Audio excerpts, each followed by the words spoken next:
તો સરકારના રાહત પેકેજને લઈને લલિત વસોયાએ પ્રહાર કર્યા। લલિત વસોયાએ સરકારના સહાય પેકેજને ગણાવી ખેડૂતોની મશ્કરી। તેમણે કહ્યું કે સરકારે જાહેર કરેલું પેકેજ ખૂબ ઓછું છે। આટલા રૂપિયામાં મગફળીનું બિયારણ પણ ન આવે। ખેડૂતોનું દેવું માફ કરવામાં આવે। જ્યાં સુધી દેવું માફ નહીં થાય ત્યાં સુધી લડતા રહીશું।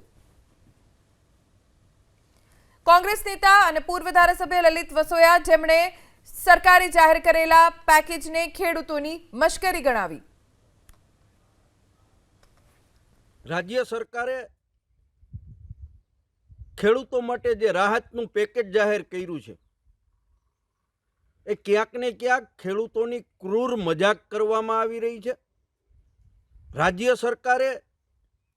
રાજ્ય સરકારના મુખ્યમંત્રી, મંત્રીશ્રીઓએ, એમના ધારાસભ્યશ્રીઓએ પણ ખેડૂતોને ભયંકર નુકસાની થયાનું સ્વીકાર્યું છે। ત્યારે ગુજરાતના 16,000 જેટલા ગામડાઓના ખેડૂતો વચ્ચે સરકારે 10,000 કરોડ રૂપિયાનું જે પેકેજ જાહેર કર્યું છે એ અપૂરતું છે।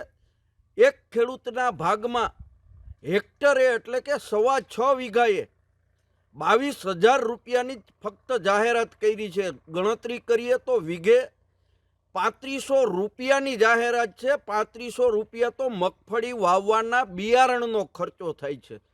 ક્યાંક ને ક્યાંક રાજ્ય સરકાર કીડીને હાથી બનાવી અને પ્રજાની સામે પેશ કરી રહી છે કે અમે 10,000 કરોડ રૂપિયાનું ઐતિહાસિક પેકેજ આપ્યું છે।